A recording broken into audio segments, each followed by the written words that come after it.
Si vuelve a llamar esa vieja loca, le quito el teléfono. No puede seguir molestando con sus tonterías. La voz de mi hija rebotó por las paredes como una bofetada en la cara. No grité, no lloré, solo me quedé allí, de pie, con las manos temblando y el alma hecha trizas, mientras fingía que no había escuchado nada. Estela hablaba por teléfono con su hermano. No se percató de que yo estaba detrás de la puerta, con el corazón colgando de un hilo. «Juárez, tenemos que apurarnos con los papeles. Está empezando a sospechar». Hoy volvió a llamar a esa amiga suya, la tal Leocadia. «La próxima vez le rompo el celular, ¿me oíste? No podemos dejar que se le ocurra ninguna tontería».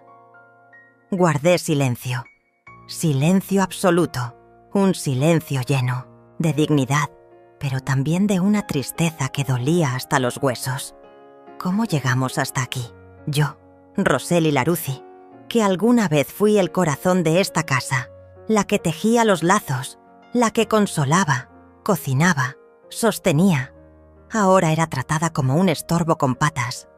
Pero no. No iba a derrumbarme delante de ellos. Respiré hondo. Reprimí las lágrimas y subí a mi habitación con paso lento, pero firme. Me encerré. Me senté al borde de la cama y por primera vez en años me pregunté, ¿quién soy ahora? No siempre fue así. Mis hijos no siempre me miraron con desprecio. Hubo un tiempo cálido y lleno de risas, en que yo era todo para ellos. Volvamos al principio.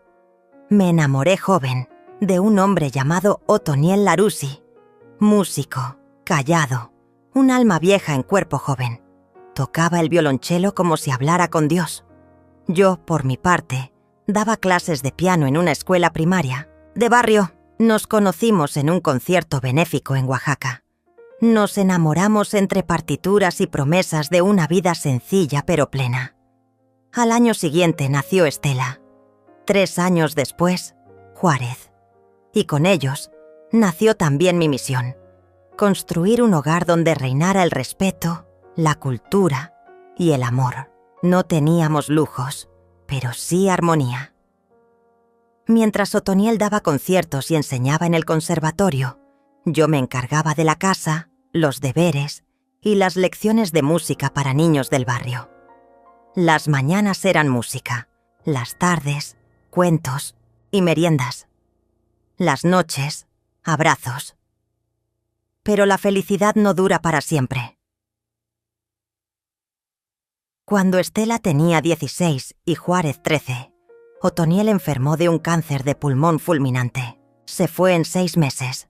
Fue un invierno cruel, silencioso, lleno de despedidas que no supimos decir. Yo me quedé sola con 2 adolescentes y una pensión miserable. Vendí mi piano para pagar las deudas del hospital. Y me prometí que, cueste lo que cueste, mis hijos jamás notarían la falta de su padre. Trabajé como secretaria, como traductora, como tutora. Nunca dije no a una oportunidad de ganar algo más. Me privaba de medicinas, de ropa nueva, de salir, para que Estela y Juárez pudieran estudiar en buenos colegios. Estela fue becada para estudiar Derecho. Se volvió brillante, exigente, competitiva. Juárez optó por seguir negocios. Nunca fue muy aplicado, pero sabía hablar, convencer, prometer. Tenía encanto. Y yo, debilidad por él. Recuerdo una tarde. Estela tenía 23. Ya trabajaba como pasante. Yo le llevé una caja con suéteres tejidos a mano para el nuevo departamento que compartía con unas amigas. Cuando abrí la caja frente a ella, noté cómo se le endureció el rostro. «Ay, mamá, ¿no podrías haber traído algo más moderno? Esto parece ropa de abuela pobre». Sentí la bofetada sin manos, pero tragué saliva, sonreí y le dije: «Son con hilo grueso, para el frío, y cada uno tiene tu color favorito». Ella me abrazó, pero sin alma. Esa fue la primera grieta. Los años pasaron. Juárez se casó joven y se divorció aún más rápido. Nunca me habló mucho del porqué, pero después supe que dejó a su esposa por una clienta, o varias. Estela se volvió cada vez más distante. Llamaba una vez por semana, a veces una vez por mes. Y cuando venía, era para revisar mi pastillero, mis cuentas, mis papeles. «Tienes que organizar tus cosas, mamá. No puedes seguir así». «¿Así? ¿Cómo?» Yo vivía sola, sí. Pero con mis plantas, mis libros, mis recuerdos, mi rutina. No molestaba a nadie. Hasta que comenzaron las visitas sin aviso. Las limpiezas de mis cajones. Las decisiones unilaterales. Un día, sin pedirme permiso, Estela cambió la cerradura de mi casa y me dio una nueva llave. «Es por seguridad, mamá». Otra vez no protesté, otra vez guardé silencio. Y entonces empezó lo más doloroso. El aislamiento. Me quitaron el nombre de las cuentas, cambiaron mi médico de cabecera, controlaban mis citas. Estela se llevaba mis recetas médicas para verificarlas con su abogado de confianza. Juárez instaló una cámara en mi sala por si pasa algo. Y un día, sin aviso, quitaron mi televisión porque decían que me quitaba el sueño. Leocadia, una vieja amiga de juventud, me llamó varias veces. No contesté. Me sentía avergonzada de contarle en qué me había convertido. En una sombra. Hasta que un día me armé de valor, tomé el teléfono y la llamé. No hablamos más de 10 minutos. Le conté poco. Ella me dijo: «No estás sola, Roseli. Yo también pasé por algo parecido. Y salí».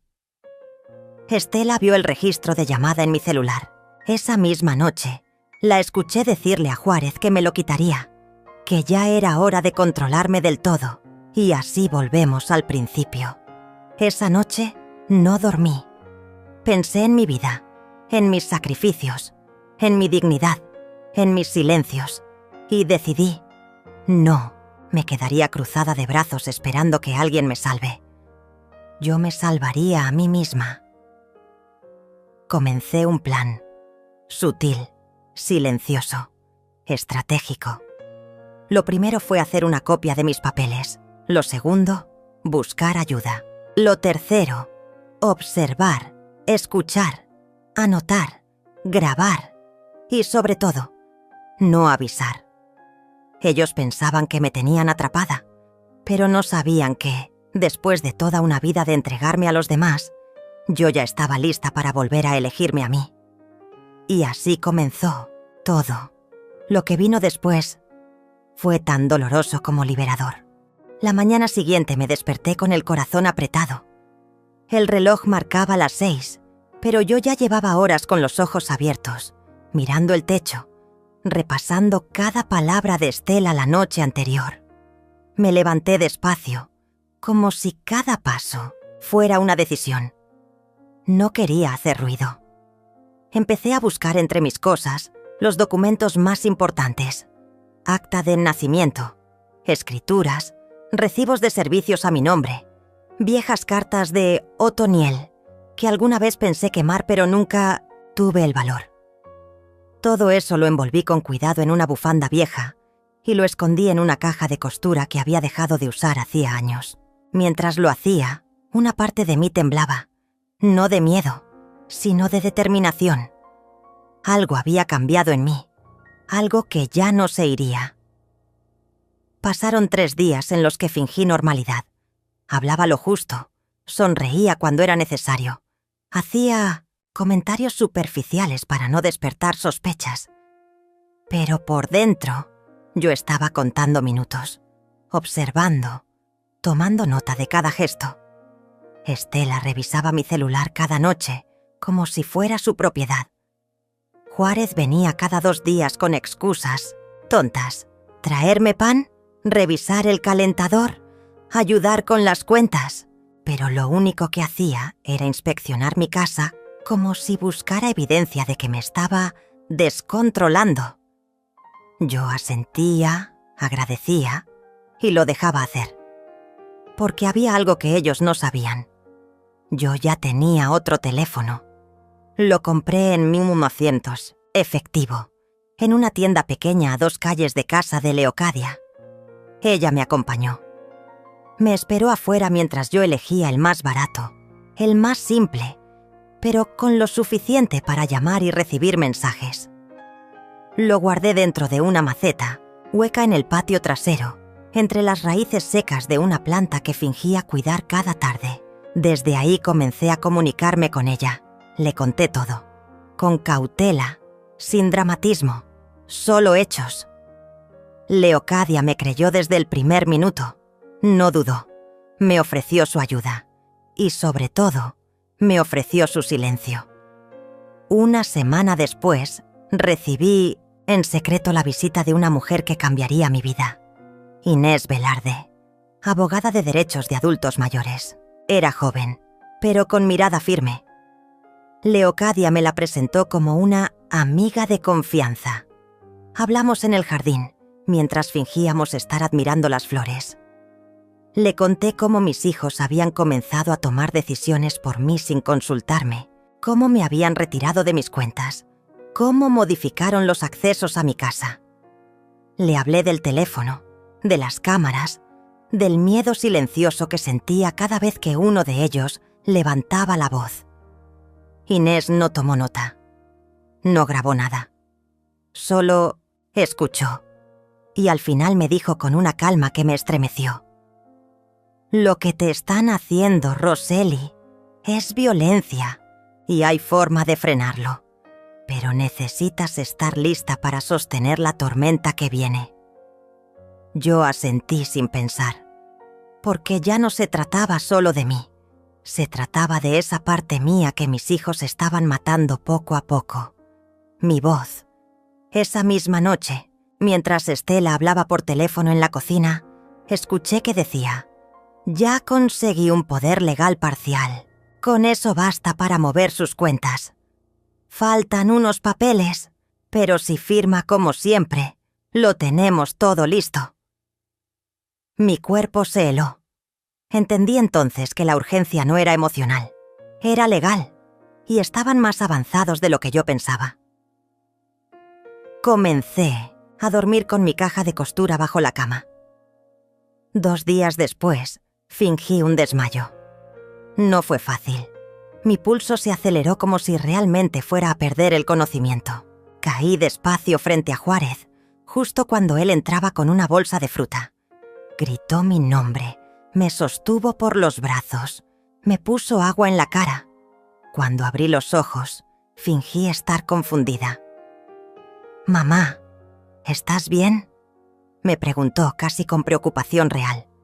No sé, creo que fue el calor o las pastillas. Me llevó a mi cuarto, me recostó, y mientras él bajaba a buscar un té, me levanté rápido. Fui a su chaqueta y tomé su celular. Lo desbloqueé con su fecha de nacimiento, como siempre hacía, y busqué su conversación con Estela.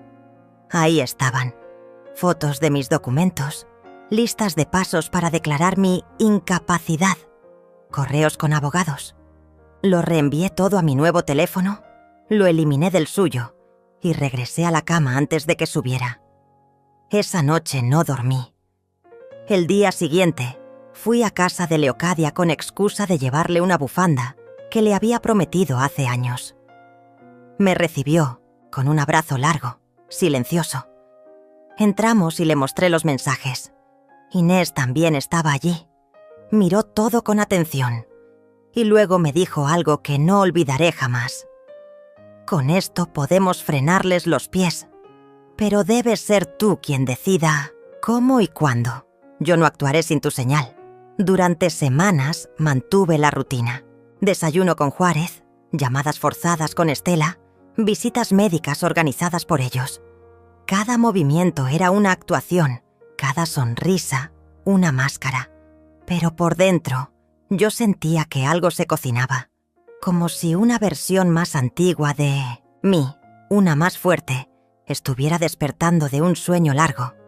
Un martes, sin aviso, Estela llegó con unos papeles. Me los puso delante, junto con un bolígrafo. «Mamá, necesito que firmes esto. Es para ajustar los datos del seguro. Son trámites de rutina». Miré las hojas. Eran 7. Con lenguaje técnico, párrafos largos.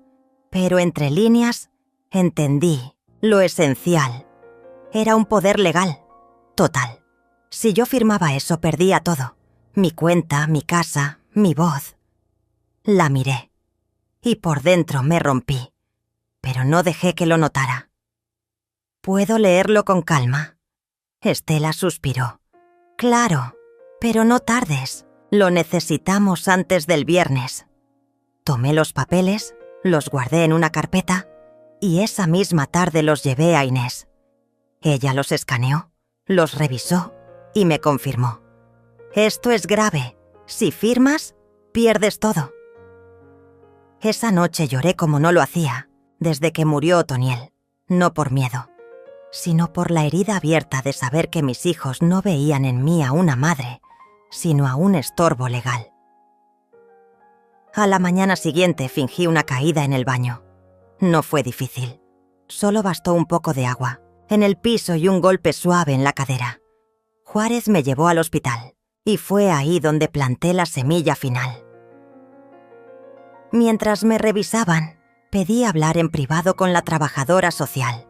Le conté todo, con voz baja, con pausas, con detalles. Ella tomó nota. Me dijo que iniciaría un expediente, que debía avisar si me sentía en peligro. Le di el número de mi nuevo teléfono. Le di el nombre de Inés y salí de allí con una mezcla de terror y alivio. La tormenta se acercaba, pero yo ya no era la mujer frágil que ellos pensaban controlar. Esa misma noche Juárez revisó mi celular y no encontró nada. Frunció el ceño. Me miró de reojo. «¿No has hablado con Leocadia últimamente?» Negué. «No, creo que está viajando». Él se fue sin decir palabra.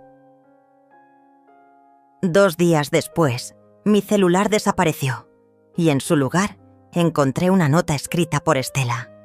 «Es por tu bien. Estás confundida. Ya no debes hablar con personas que te alteran». Me senté en la silla del comedor. Sentí el silencio como una losa. Cerré los ojos y supe, con la certeza de una madre traicionada, que ahora sí, ya no había marcha atrás. Lo que vino después fue lo que selló mi destino y el de ellos. Cuando vi que mi teléfono había desaparecido, no reaccioné de inmediato. Sentí un calor frío recorrerme la espalda, como si mi cuerpo supiera que algo grave acababa de suceder, pero mi mente aún se negara a aceptarlo. Me quedé sentada, sola, en el comedor, con la nota en la mano y el silencio pesando como una sentencia. «Es por tu bien», decía Estela. Esa frase me retumbaba en la cabeza, como si pudiera disfrazar la violencia con ternura, como si pudiera borrar la humillación con una caricia falsa. «Por mi bien». ¿Desde cuándo controlar a alguien era una forma de cuidarlo? No me atreví a decir nada. Sabía que cualquier palabra que soltara sería usada en mi contra. Esa era la nueva regla del juego. Una palabra fuera de lugar, una mirada con demasiada lucidez, y ya me tachaban de desequilibrada. Así que decidí guardar silencio, porque cuando te quitan la voz, lo primero que debes hacer es empezar a escuchar. Escuché a Juárez hablar, por teléfono en el patio, diciendo que ya casi estaba todo listo, que solo faltaba una firma más. Escuché a Estela dar órdenes por WhatsApp, usando mi nombre como si fuera una empresa fallida. Escuché sus pasos, sus suspiros de impaciencia, su tono condescendiente cada vez que me hablaban. Y cada noche, al irme a dormir, repasaba todo lo que tenía escondido en mi caja de costura. Copias de sus mensajes, impresiones de los papeles que me querían hacer firmar y, sobre todo, una pequeña libreta donde había comenzado a escribir lo que vivía cada día. Fechas, nombres, frases, todo, porque sabía que llegaría un momento en el que tendría que defenderme, y no lo haría con gritos, lo haría con pruebas. Pero el aislamiento no se detuvo ahí. 3 días después, intenté salir a la tienda sola. Apenas había avanzado 2 calles cuando Estela apareció en su coche. Bajó la ventanilla con rabia, contenida, y me gritó como si fuera una niña desobediente. «Mamá, ¿qué haces aquí sola? ¿Y si te caes? ¿Y si te pierdes? No puedes salir sin avisar».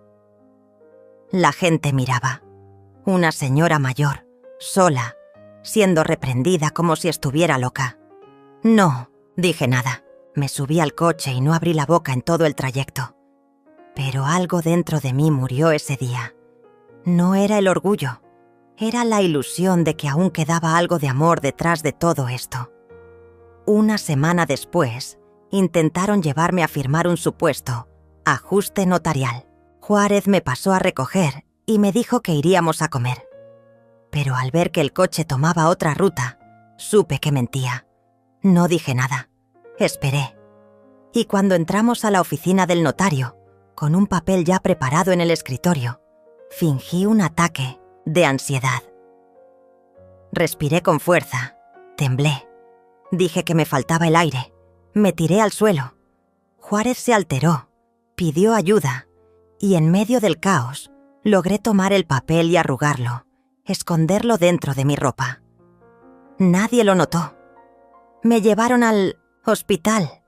Y ahí, de nuevo, pedí hablar con la trabajadora social. Le entregué el papel arrugado. Ella lo guardó como prueba. Me miró con una mezcla de compasión y respeto y me dijo: «Están yendo demasiado lejos. Esto ya no es solo manipulación, es abuso». Regresé a casa esa noche con un vendaje en el brazo, por precaución. Estela ni siquiera preguntó qué había pasado.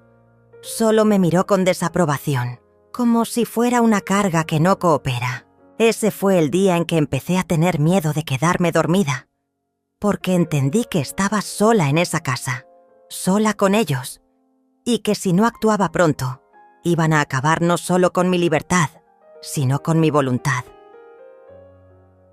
Leocadia seguía enviándome cartas por debajo de la puerta del jardín trasero. Usábamos códigos, nombres falsos, frases cortas. La vecina dice que el perro volvió a ladrar fuerte. Eso quería decir que Inés había conseguido más información sobre el proceso legal que mis hijos estaban intentando iniciar. Hoy no hay pan en la tienda.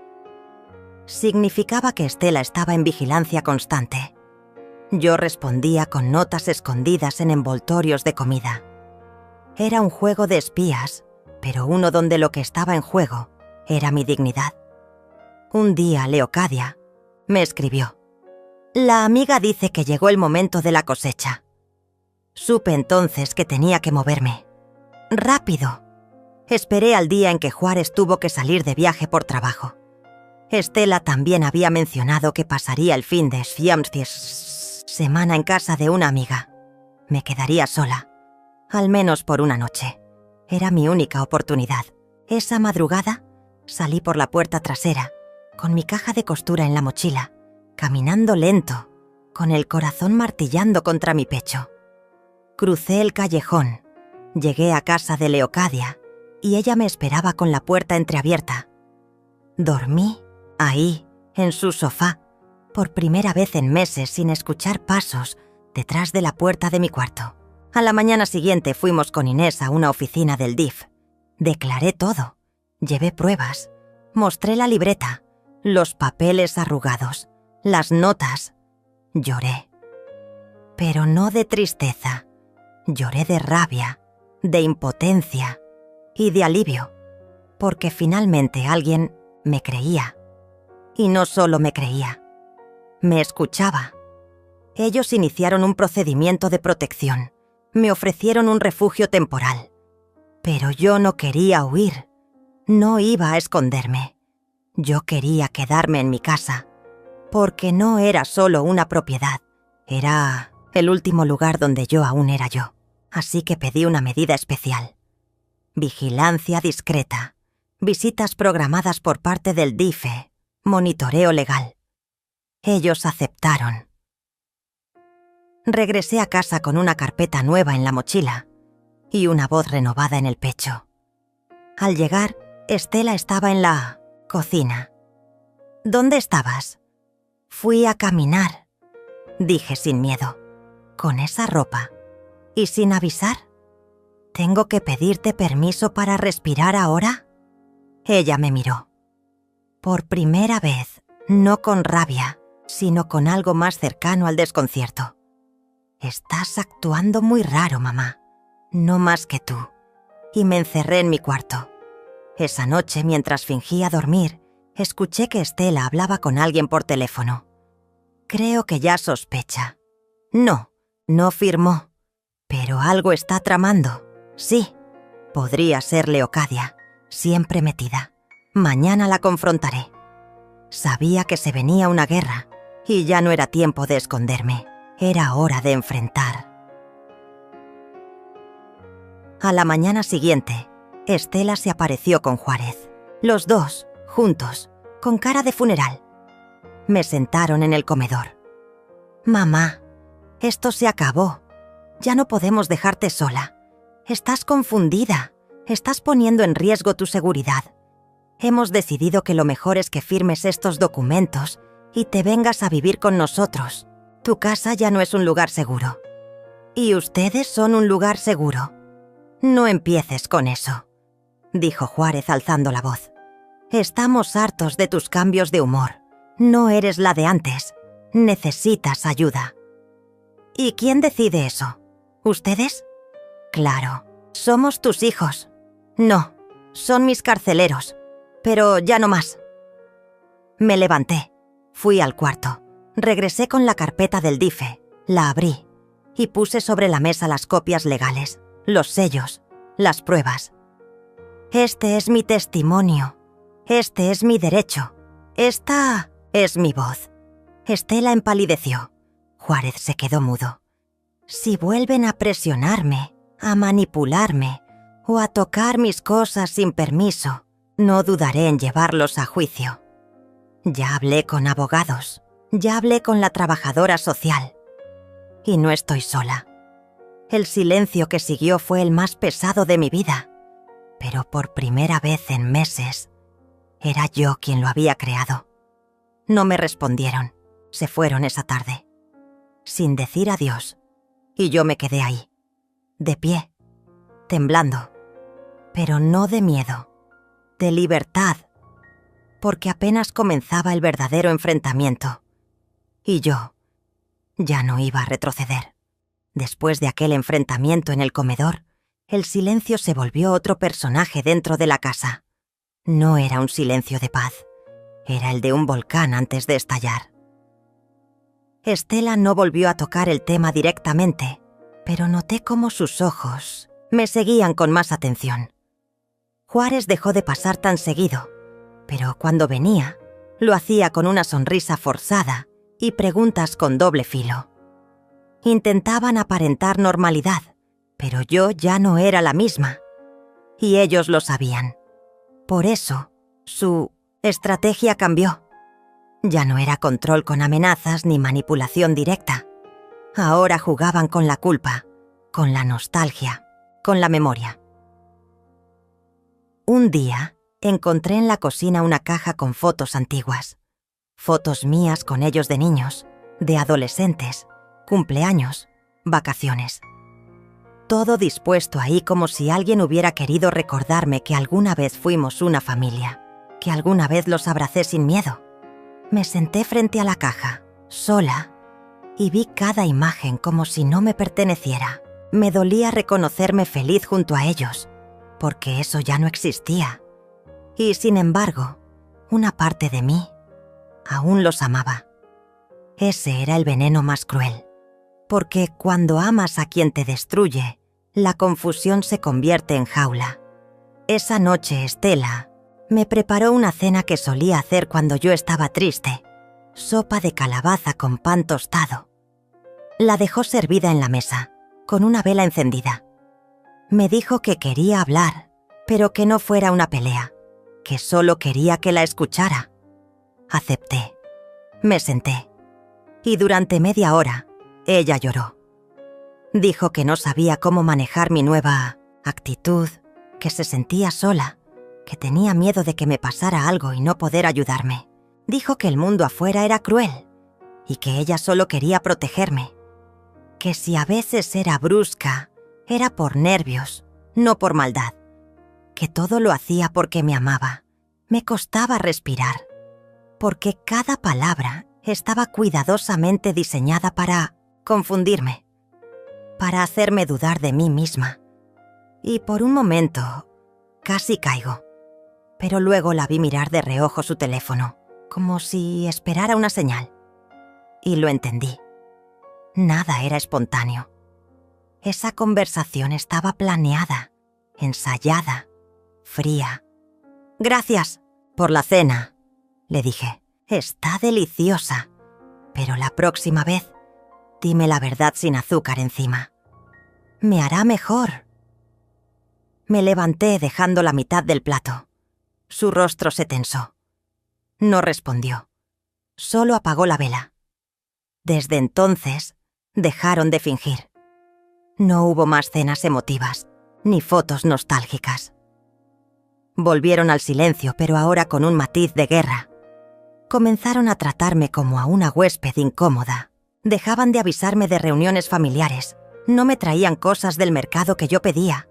Y cada vez que hablaban por teléfono, lo hacían en voz baja o salían al patio. Pero yo escuchaba todo y escribía.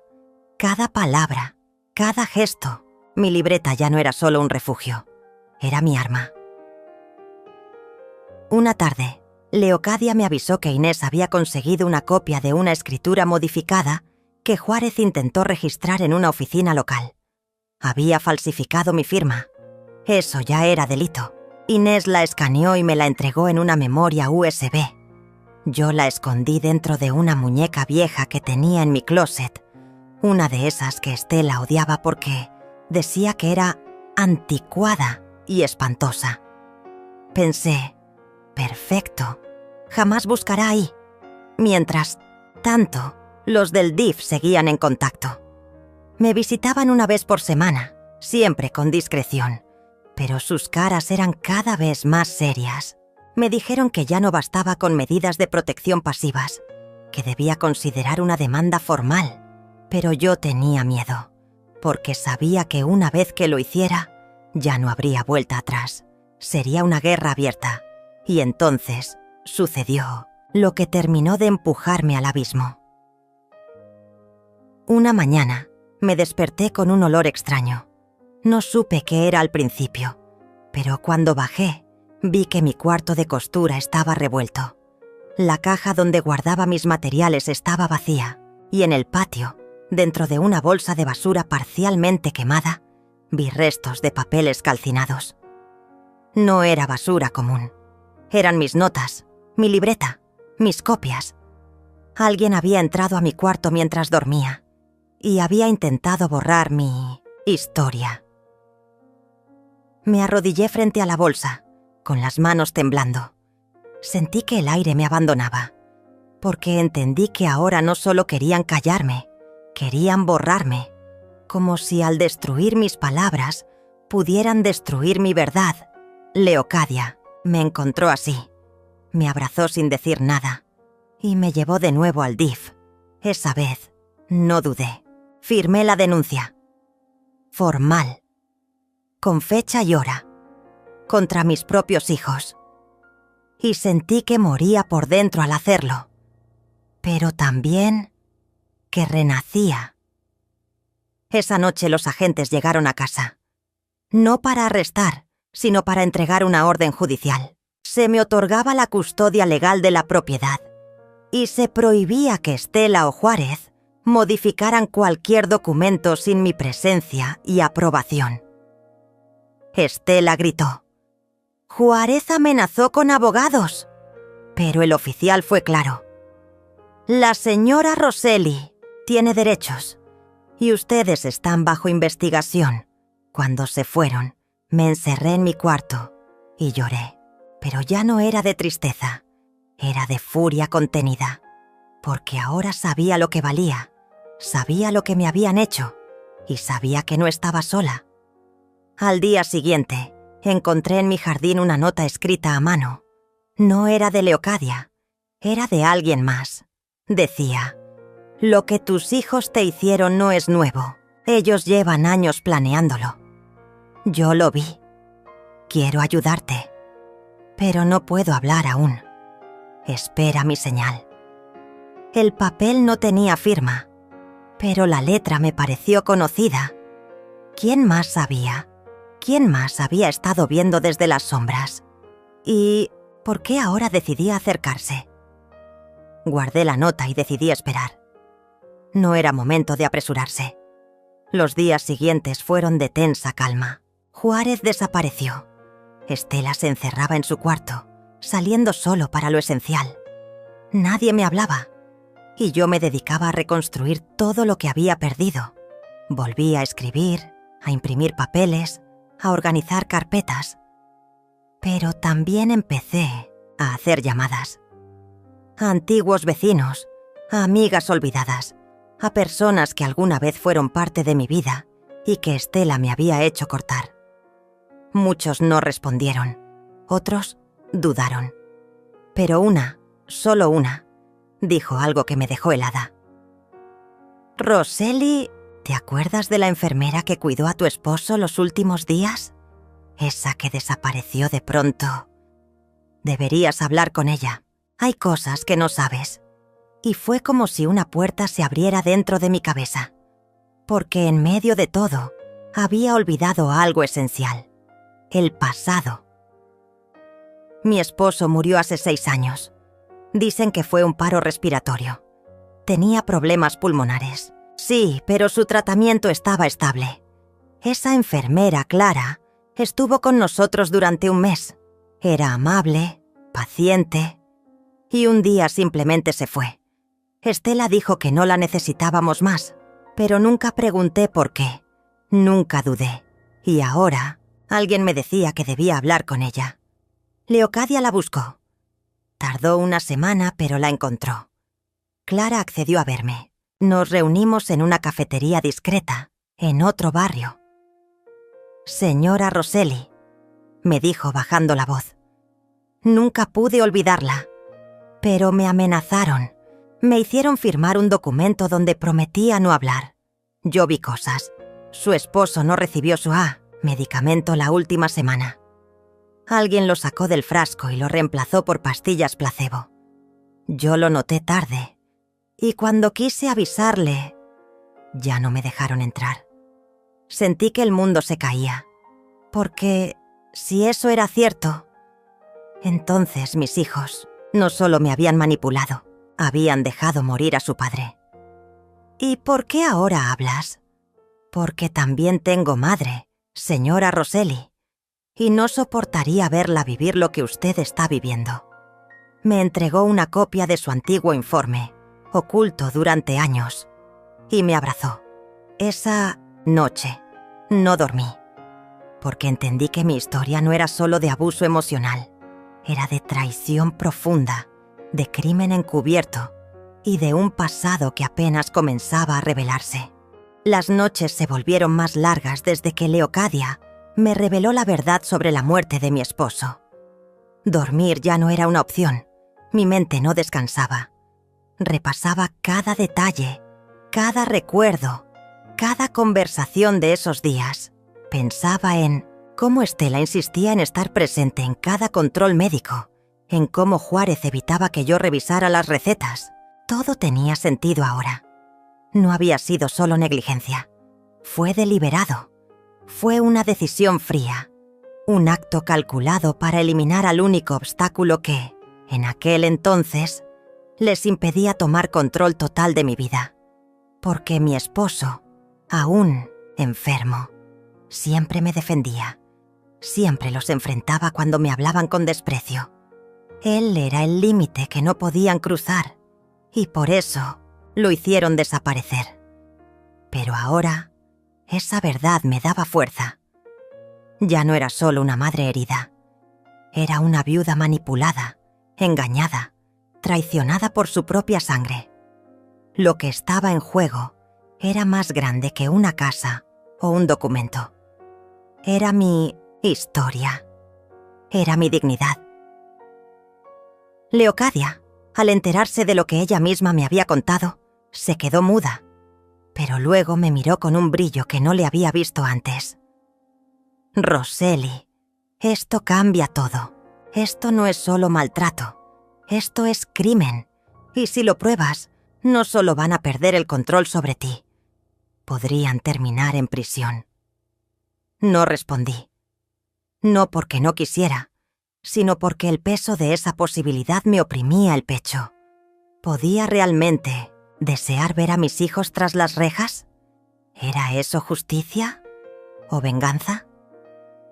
Pasaron los días y Juárez volvió a aparecer en la casa, como si nada hubiera pasado. Vestido de traje, con su sonrisa prefabricada, me saludó con un beso en la mejilla y dijo: «Mamá, estuve ocupado. Estoy preparando una sorpresa para ti. Algo grande. Vas a estar orgullosa». No supe qué decir. Fingí una sonrisa, pero en mi interior algo me decía que esa sorpresa no traía buenas noticias. Esa misma tarde llegaron 2 hombres a la casa, abogados, según dijeron. Me presentaron un documento. Querían que firmara una cesión temporal de facultades para que Juárez pudiera representar la propiedad frente a una supuesta negociación bancaria urgente. Decían que era solo por unos días, que todo estaba en orden, que confiara. Los miré. Leí el documento. Tenía errores, faltaban cláusulas y la firma de un notario. «No voy a firmar esto», dije con la voz firme. «Y ustedes, si quieren hablar de negocios, háganlo con mi abogado». Los hombres se miraron entre sí. Uno de ellos suspiró. «Doña Roseli, esto es una oportunidad única. Si no firma, podría perder mucho. Ya he perdido suficiente. Y ustedes no van a seguir robándome. Los eché de mi casa». Juárez no dijo una palabra. Solo me miró con odio, puro, crudo, como si le hubiera arrebatado algo que ya consideraba suyo. Esa noche revisé toda la documentación que había guardado a lo largo de los años. Contratos, testamentos, cartas. Y ahí, entre los papeles más antiguos, encontré algo que me estremeció. Una carta escrita a mano por mi esposo, fechada 3 meses antes de su muerte. En ella, me pedía que si algo le pasaba, no confiara en Estela ni en Juárez. Decía que había notado cambios en su comportamiento, que lo espiaban, que lo presionaban para cambiar el testamento, que temía por mí. Esa carta era mi testimonio, el de él. Era la voz de un muerto diciéndome: «Roseli, abre los ojos». Le mostré la carta a Leocadia. Se le humedecieron los ojos. Me abrazó. Y luego, sin soltarme, me dijo: «Vamos a usar esto. No te preocupes. Esta vez no estás sola». Lo que siguió fue un torbellino. Presentamos la carta ante el Ministerio Público. Se reabrió la causa de la muerte de mi esposo. Se autorizó una exhumación, y aunque fue doloroso imaginarlo, sabía que era necesario, porque si había rastros de los medicamentos alterados, si había pruebas, entonces todo cambiaría. Juárez comenzó a ausentarse más. Estela se encerraba por horas en su cuarto. Pero algo me decía que no estaban simplemente esperando. Estaban planeando. Y entonces llegó la noche del apagón. La casa se quedó sin luz cerca de las 10. Algo raro, porque era la única vivienda en la cuadra con ese problema. Me asomé por la ventana. Todo oscuro. Silencio absoluto. Bajé con una linterna. Al llegar a la cocina, escuché pasos en el jardín. Me acerqué sigilosamente y vi una figura encapuchada junto a la caja de fusibles. Iba a cortar los cables. Tomé mi celular, llamé a Leocadia y le pedí que avisara a la policía. No grité, no hice ruido, solo observé. Y cuando la patrulla llegó, La figura ya había huido, pero había dejado huellas, herramientas y una nota dentro del buzón. «Esto no va a terminar bien para ti, vieja bruja». Me temblaron las piernas. No era solo hostigamiento. Era una amenaza directa. Esa misma noche la policía colocó una custodia temporal en la entrada de mi casa. Pero yo ya no podía dormir ahí. No con el miedo de que algo peor ocurriera. Leocadia me ofreció quedarme con ella. Acepté. Durante 3 días me refugié en su casa. Seguía escribiendo, documentando, planeando. Y entonces, el destino me mostró una última pieza del rompecabezas. Una excompañera de Estela, una tal Margarita, me llamó. Había trabajado con ella en una clínica privada, donde Estela manejaba parte del archivo administrativo. Me contó que, durante años, Estela había falsificado informes médicos, que incluso había retirado medicamentos controlados usando nombres de pacientes fallecidos, que era buena en eso, fría, precisa, y que cuando mi esposo cayó enfermo, Estela llevaba una caja con vitaminas que, según decía, él debía tomar sin que yo supiera, porque mi madre se preocupa demasiado y estresa al viejo. Margarita me entregó una declaración firmada, y con eso, la fiscalía decidió avanzar. Cuando Juárez y Estela fueron citados a declarar, su reacción fue explosiva. Negaron todo, lloraron, se hicieron las víctimas, dijeron que yo estaba manipulada, que alguien quería separarlos de su madre, que me estaban usando, pero ya no les creían. Una mañana, mientras tomaba café en la terraza de la casa de Leocadia, vi algo que me dejó sin aliento. Un sobre manila, sin remitente, en la reja. Lo abrí. Dentro había una copia de una grabación de audio. La voz era de Juárez, hablando con alguien por teléfono. Decía: «Si la vieja no firma esta semana, vamos a tener que ponerle algo en el té. Nada fuerte, solo algo que la debilite. Así no podrá ir a firmar nada. Necesitamos tiempo».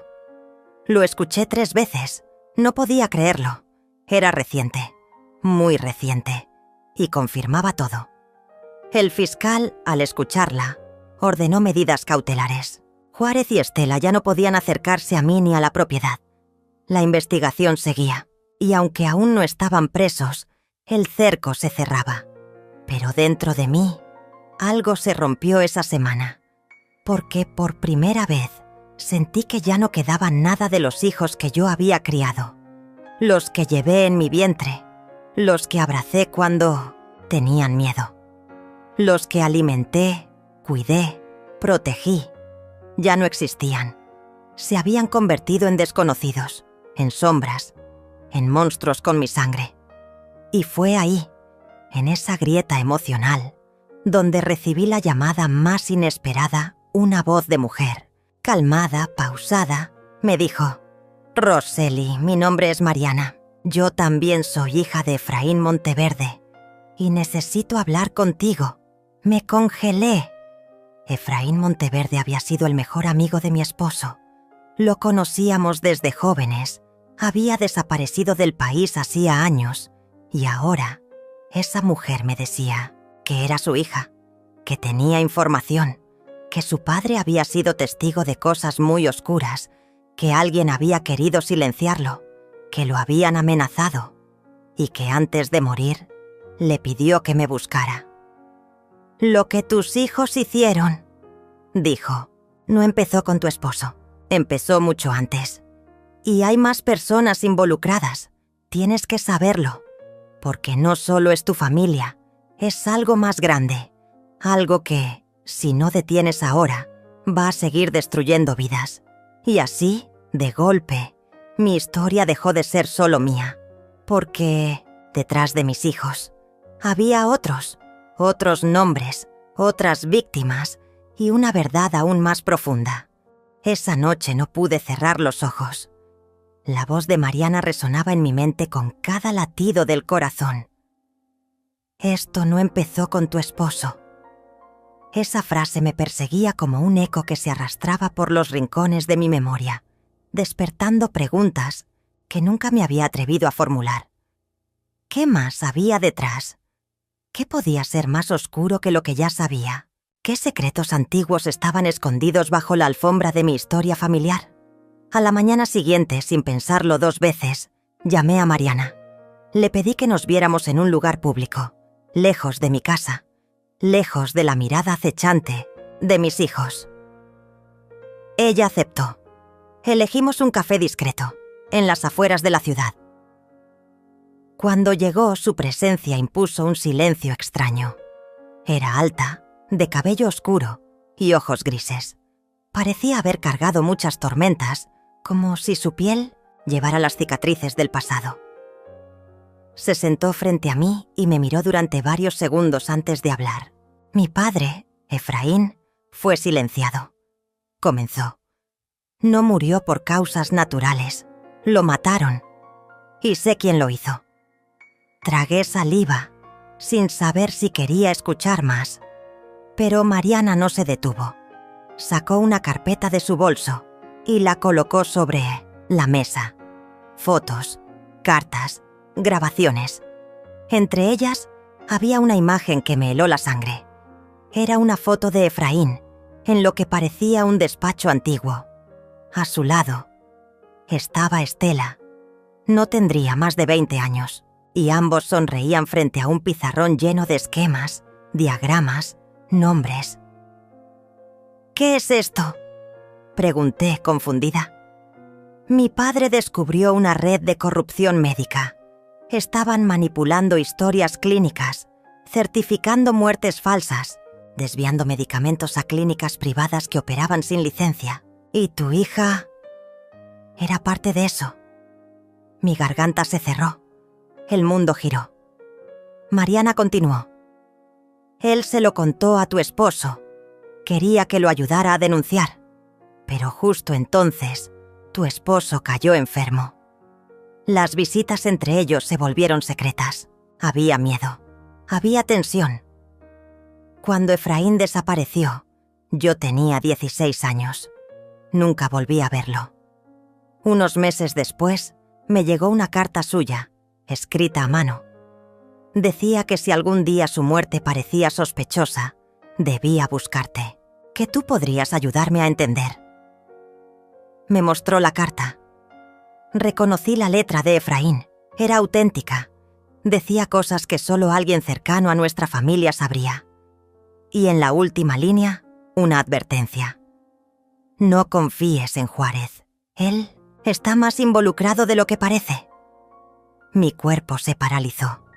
Juárez. ¿También él? ¿Desde cuándo? ¿Cómo no lo vi venir? Mariana me entregó la carpeta y se despidió con una frase que me quedó grabada en el pecho. No te rindas, Roseli. Esto no es solo por ti. Es por todos los que no tuvieron voz. Me fui de ese encuentro con una determinación nueva. Ya no se trataba solo de recuperar mi casa, ni de limpiar el nombre de mi esposo. Se trataba de justicia, de sacar a la luz todo lo que por años se había mantenido oculto. Leocadia, al ver la carpeta, palideció. Sabía que estábamos entrando en un terreno peligroso, pero no dudó. Me ayudó a organizar toda la información, digitalizarla y entregarla de forma anónima a un periodista que ella conocía. Queríamos que, en caso de que algo nos pasara, la verdad siguiera su curso. Fue una semana tensa. La policía seguía investigando la exhumación de mi esposo. El informe toxicológico aún no llegaba, pero los días parecían pesar más, como si el tiempo mismo supiera que algo grande estaba por estallar. Y entonces llegó el incendio. Fue en la madrugada. Un cortocircuito, dijeron. Pero la policía sabía que había sido provocado. La casa de Leocadia se quemó casi por completo. Por suerte, esa noche ella había salido a visitar a una prima enferma. Yo me quedé en una pensión cercana, por precaución. Pero el mensaje era claro. Nos estaban diciendo que retrocediéramos, que dejáramos de escarbar, que el siguiente fuego podía alcanzarnos. Leocadia, entre lágrimas, me dijo: «Lo perdí, todo. Mis fotos, mis libros, mis papeles. Pero no voy a dejarte sola, Roseli. Esto no me va a detener». Me abrazó con fuerza y supe que estábamos más unidas que nunca. Al día siguiente, recibí un sobre sin remitente. Contenía una sola hoja, una frase escrita en tinta negra. «Los secretos mueren en silencio. Tú decides si mueres con ellos». Ya no era una amenaza velada, era una sentencia. Corrí a la fiscalía, exigí protección, me asignaron una escolta temporal.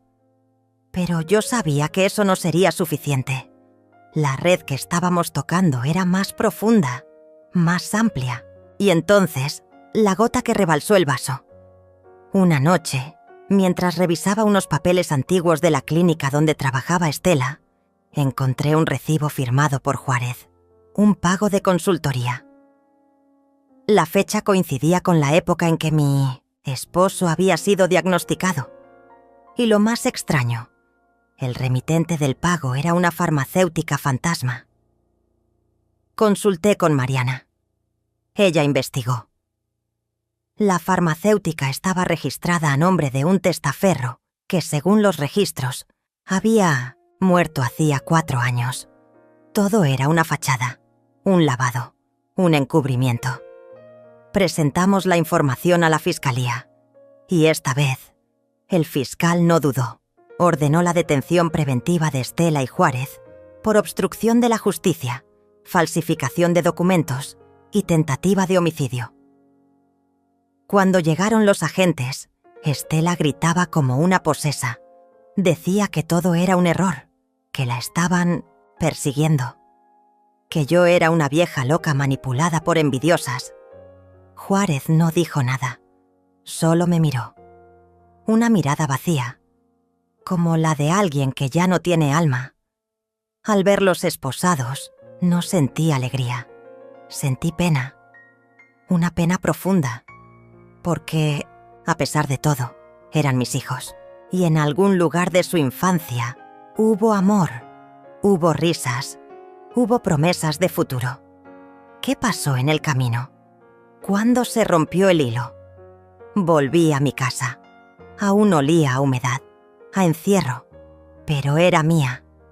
Caminé por cada rincón, toqué las paredes.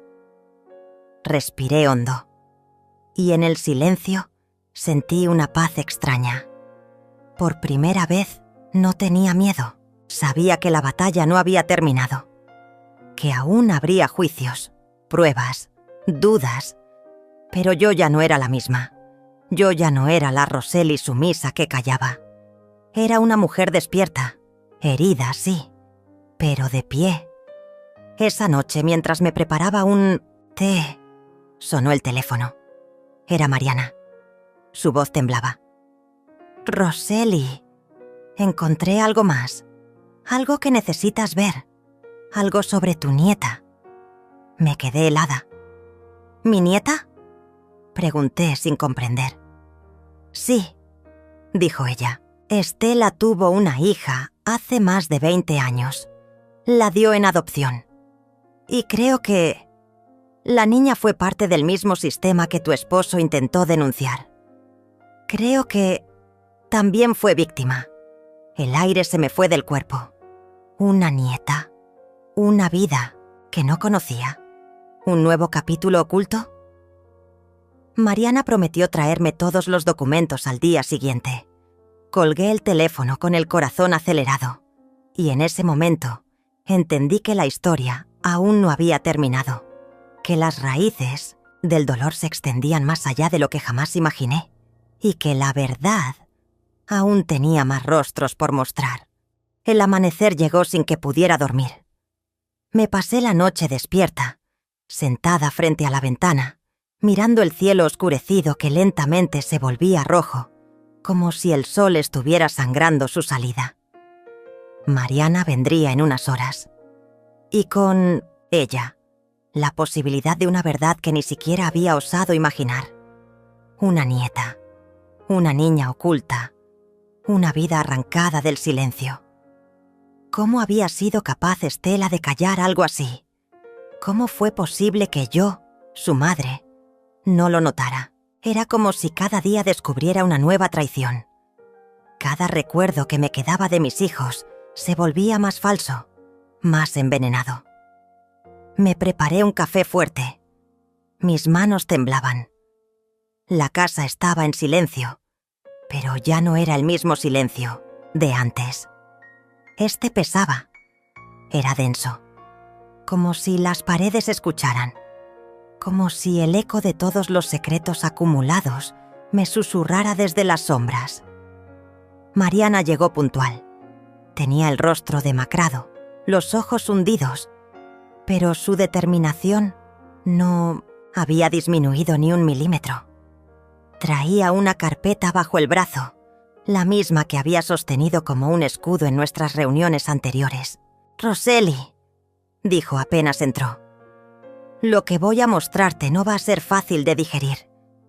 Pero necesitas saberlo. Necesitas entender qué fue lo que tu hija encubrió durante tanto tiempo». Asentí en silencio. Me senté frente a ella, las palmas abiertas sobre la mesa, como si con ese gesto le diera permiso de abrirme en canal. Mariana colocó sobre la mesa varias hojas. Había partidas de nacimiento, formularios de adopción, notas médicas. Al centro, una foto desgastada de una niña de unos 5 años, con cabello oscuro y una mirada de tristeza inmensa. «Ella se llama Camila», dijo Mariana. «Nació en una clínica rural, lejos del registro oficial. Fue entregada apenas nació a una institución privada que se hacía pasar por hogar temporal. Pero en realidad era una fachada para experimentos médicos no autorizados». No entendía. Sentí un frío en la nuca. Mariana señaló un informe. Era una denuncia anónima, escrita por una enfermera arrepentida. En él se detallaban procedimientos invasivos, pruebas con medicamentos en fase experimental, niños sometidos sin consentimiento a terapias con consecuencias irreversibles. Y entre los nombres listados estaba Camila. Fue tratada como un conejillo de Indias, Roseli, continuó Mariana. Cuando tenía 7 años, escapó de esa clínica. Fue rescatada por una monja que la llevó a un convento. Allí vivió hasta los 15. Después desapareció. Nadie volvió a saber de ella. El vacío que se abrió dentro de mí era insondable. Una nieta, una niña usada, manipulada, destruida. Y yo sin saber. Yo aquí, luchando por una casa, por mi nombre, mientras ella vivía el infierno en silencio. «¿Estás segura de que es hija de Estela?», pregunté, casi con un hilo de voz. Mariana sacó una prueba de ADN, comparación con restos biológicos de Estela, extraídos de una muestra hospitalaria de años atrás. La sangre no mentía. Camila era parte de mi familia, parte de una historia rota. Mariana me tomó la mano. «Hay algo más. Sé dónde podría estar». Una ONG que trabaja con víctimas de este tipo de redes la identificó hace 3 años. Usaba otro nombre. Pero las cicatrices físicas y los datos coincidían. Vive sola, en una zona rural. No confía en nadie. No quiere hablar con extraños. Me ofrecí a ir. Necesitaba verla. Sentir que, al menos una parte de esa historia, podía ser reparada. Mariana contactó a la ONG.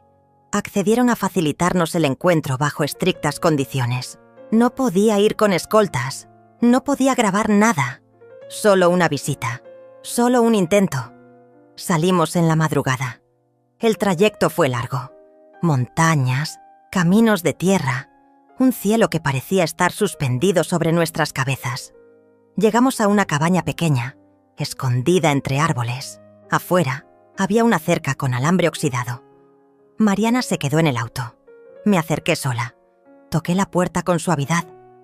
Tardaron varios minutos en abrir. Y entonces la vi. Camila. Era alta, delgada, con una cicatriz profunda en el cuello. Tenía los ojos de mi esposo y la mirada de alguien que ha sobrevivido a muchas guerras. «¿Quién eres?», preguntó, sin abrir del todo la puerta. «Soy Roselli», respondí. «Tu abuela». «No vine a pedirte nada. Solo quería verte, saber que estás viva, que existes». Su rostro se contrajo. No respondió, pero no cerró la puerta. Me dejó quedarme allí, de pie, hablándole desde el umbral. Le conté todo. Sobre Estela, sobre su abuelo, sobre lo que había descubierto. No lloró. No se movió. Pero su mano, apoyada en la puerta, temblaba. Al cabo de un rato me dijo: «No quiero volver a ese mundo. No me busques más. Ya sobreviví, una vez. No sé si podría hacerlo otra». Asentí. No insistí. Le dejé una carta, un número de teléfono, una promesa. No la obligaría a nada, pero si algún día quería hablar, yo estaría. Volví al coche con el corazón apretado. Mariana no dijo nada. Nos abrazamos. Aquel viaje no cerró ninguna herida, pero abrió una nueva posibilidad. El regreso a casa fue silencioso. Al llegar, me encontré con una noticia inesperada. El fiscal que llevaba el caso contra mis hijos había sido reemplazado. «Motivos administrativos», dijeron. Pero yo sabía que era otra maniobra, otro intento por silenciar la verdad. Sin perder tiempo, busqué al periodista que había recibido los documentos. Me dijo que alguien había intentado comprar su silencio. Le ofrecieron una fortuna, pero se negó. Y como represalia, su esposa había recibido amenazas. «Roselli, esto ya no es solo un caso de corrupción», me dijo él. «Esto es una red que tiene tentáculos en todo el país. Políticos, médicos, abogados. Si no nos cuidamos, nos destruyen». Le pedí que publicara todo, con nombres, fechas, pruebas. Le dije que si moría mañana, quería al menos dejar un eco que no pudieran callar. El artículo salió una semana después. Titular en rojo: «La Red del Silencio. Cómo una familia controló la vida y muerte de cientos de personas». El impacto fue inmediato. Se abrieron nuevas investigaciones. Médicos detenidos, cierres de clínicas, protestas. Las redes explotaron. Pero también comenzaron las represalias. Mariana fue seguida. Leocadia recibió una llamada anónima. «Dígale a Roselli que cierre la boca, o se la vamos a cerrar nosotros». Yo ya no tenía miedo. El fuego en mi pecho era más fuerte que cualquier amenaza. Había llegado demasiado lejos. Había perdido demasiado. No iba a detenerme. Una noche, mientras revisaba viejas cartas, encontré una de mi esposo. Nunca la había visto. Estaba escondida dentro de un libro de cocina. Decía: «Roselli, si estás leyendo esto, es porque ya no estoy. Quiero que sepas que te amé hasta el final y que luché por proteger lo que construimos. Nuestros hijos se perdieron, pero tú aún puedes salvar algo. No dejes que te callen. La verdad siempre encuentra un camino». Lloré como no lo había hecho en años, como una niña, como una madre, como una viuda que, por fin, entendía que su dolor tenía un propósito. Al día siguiente fui a la fiscalía.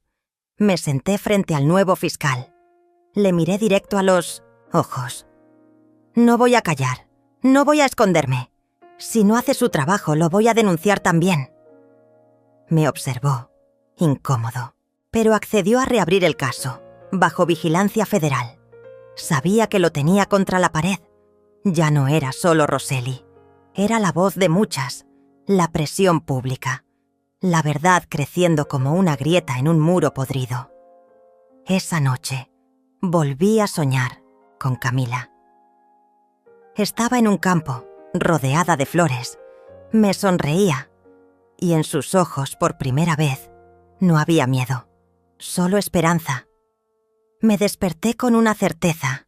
Aún quedaban batallas, pero también por primera vez Había una luz, un camino, una posibilidad de redención.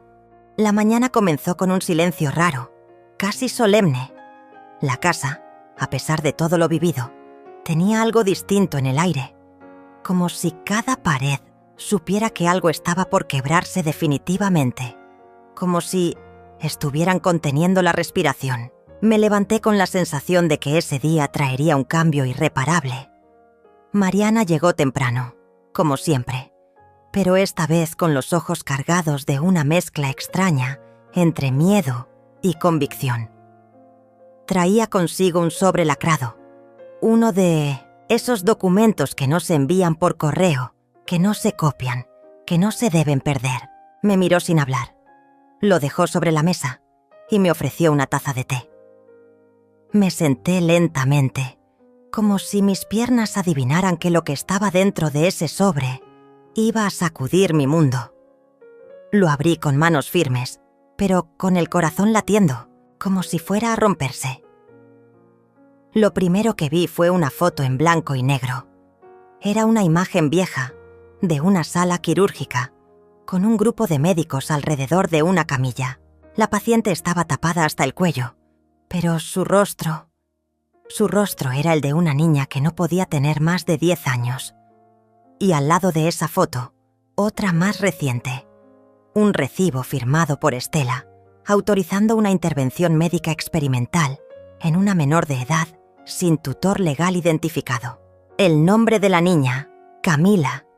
El documento estaba certificado por una clínica clausurada hacía años, en donde se había desarrollado un programa clandestino de modificación neurológica.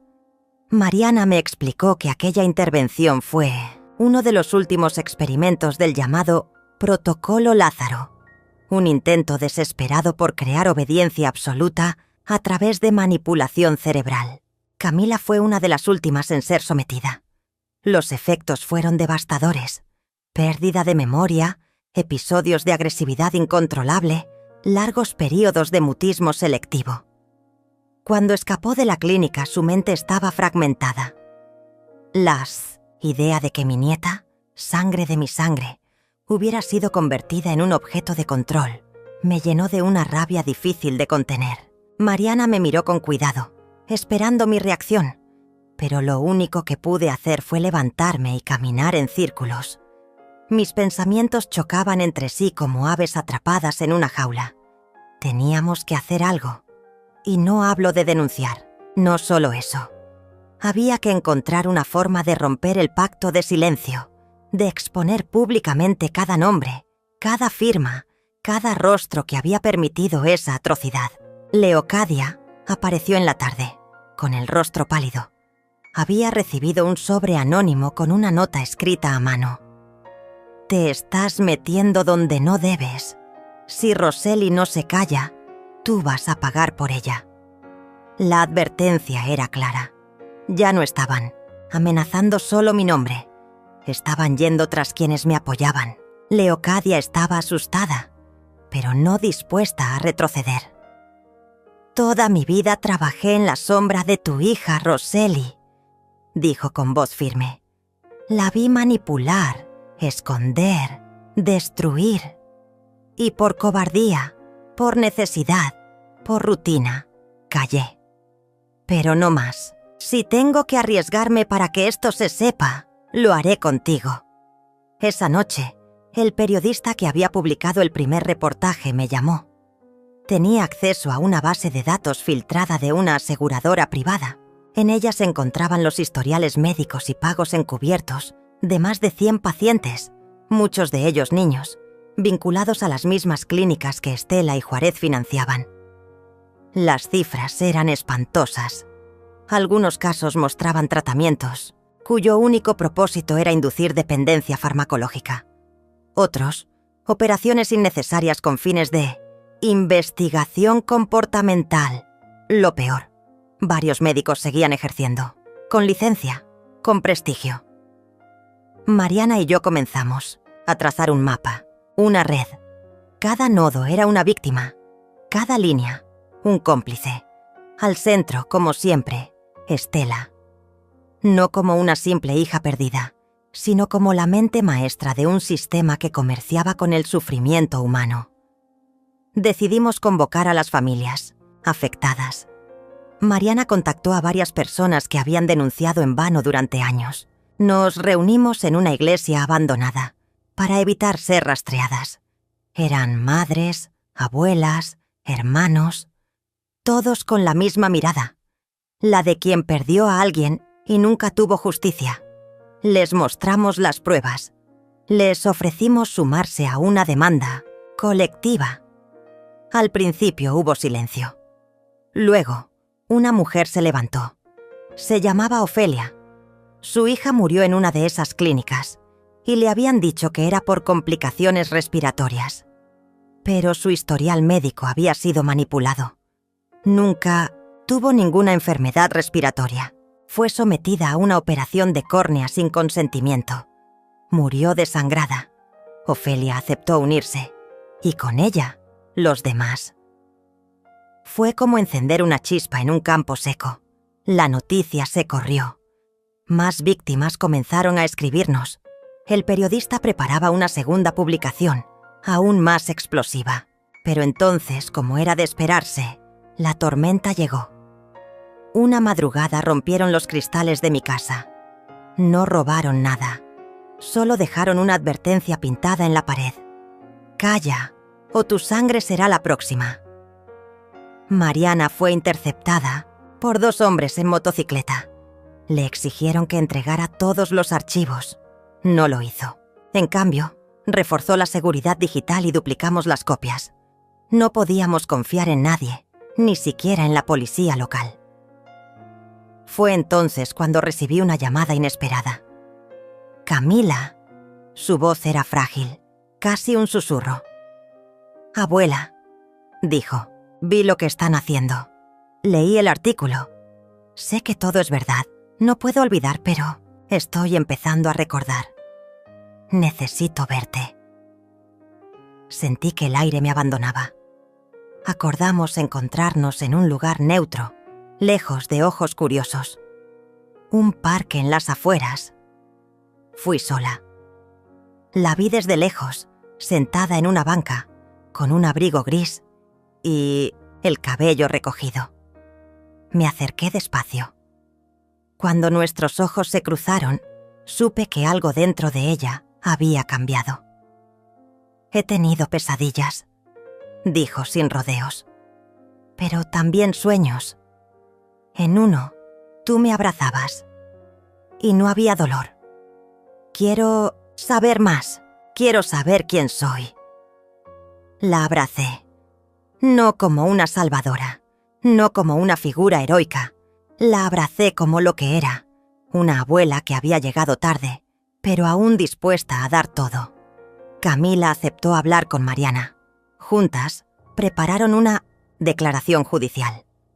Era la primera víctima directa dispuesta a testificar con nombre y rostro. Su testimonio sería clave. Pero había un riesgo enorme. Estela, al enterarse, podría actuar con violencia.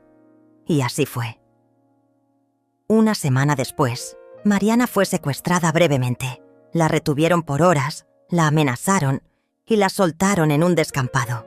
Le dejaron una nota clavada al abrigo. «Estás advertida. La próxima no habrá misericordia». Pero el daño ya estaba hecho. La declaración de Camila fue enviada de forma anónima a múltiples medios. Se viralizó. Era imposible detenerlo. El rostro de una joven con cicatrices contando su verdad rompió la apatía general. No era una historia más. Era una tragedia con nombre y apellido, con sangre, con horror, y todo conducía a Estela Larouci. La Fiscalía Federal no pudo seguir ignorando. Iniciaron un proceso formal. Citaron a declarar a Juárez, a varios médicos, a funcionarios.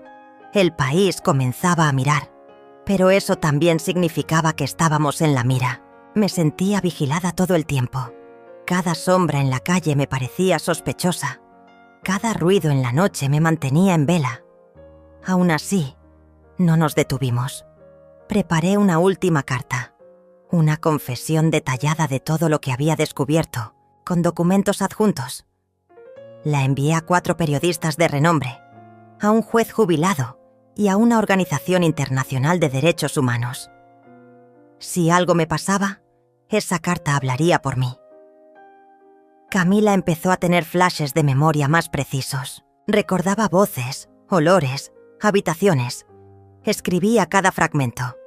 Mariana los organizaba cronológicamente. Leocadia descubrió que algunos de los documentos firmados por Estela eran falsificaciones.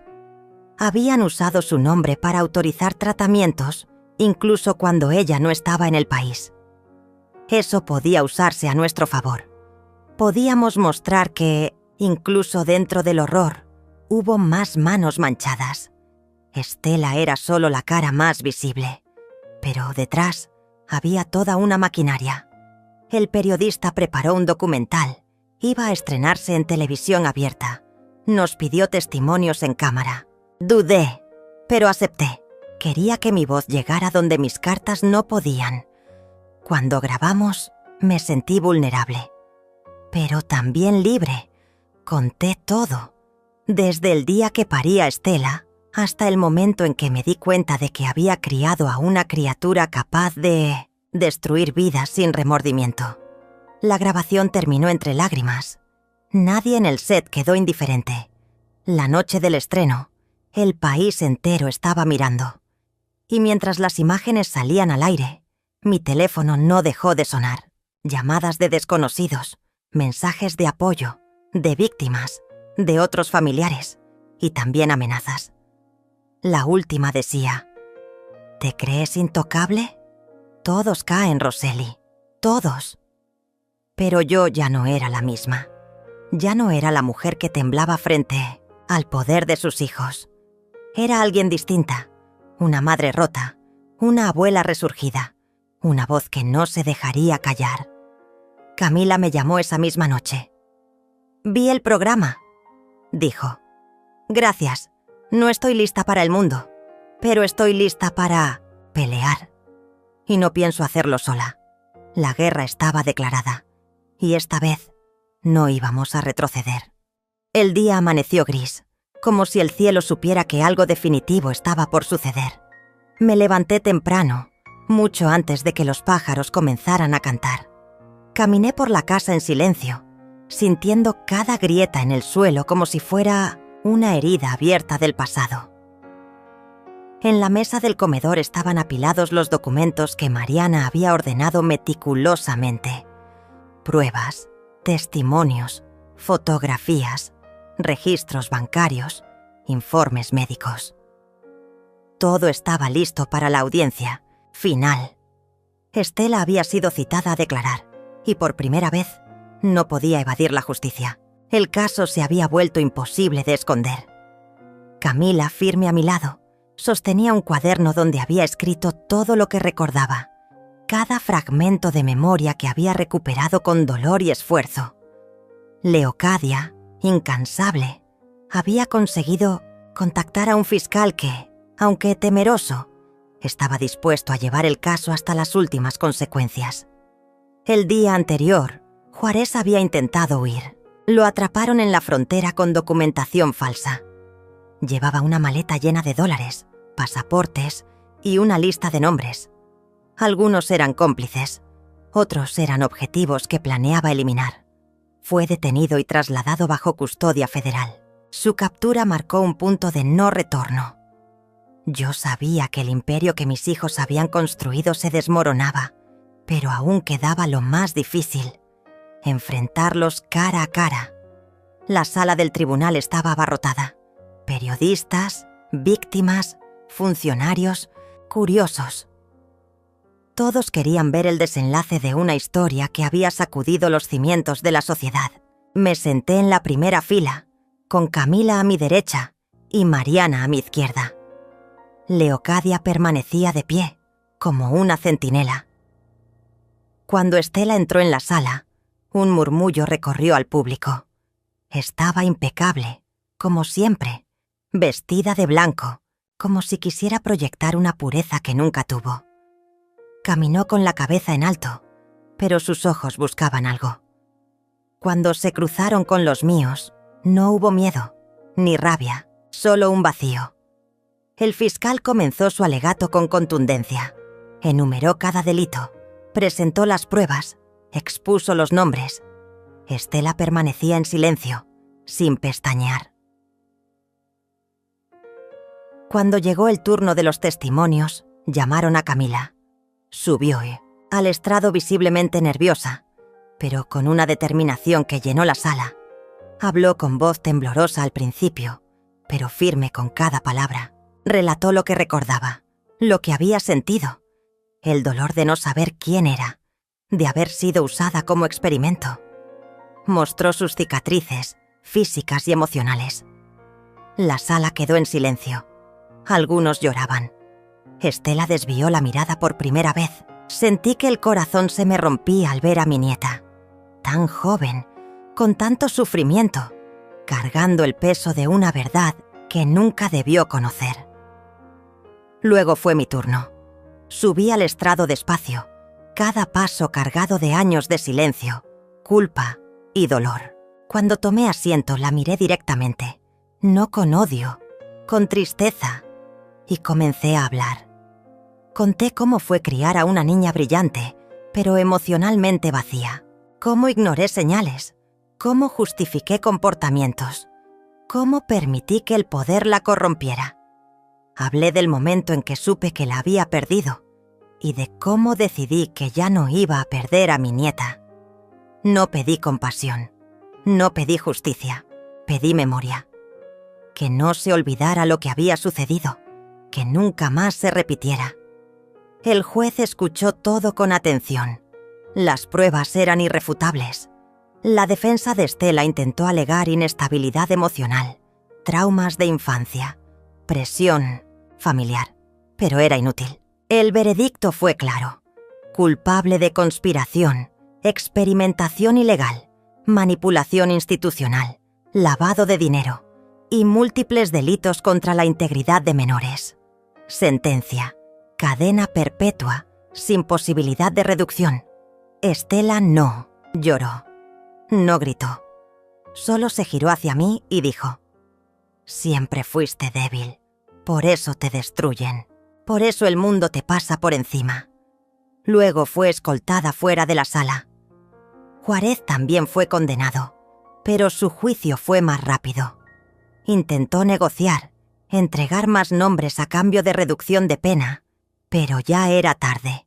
Su vida, construida sobre el dolor de otros, se derrumbaba. Días después recibí una carta. No tenía remitente, pero reconocí la letra de Estela. Era corta, una sola línea. La verdad no te salva, solo te deja sola. La quemé sin leer más. No porque me doliera, sino porque ya no me importaba. Había sobrevivido a lo peor. Había salvado a Camila. Había recuperado mi voz. Y eso era suficiente.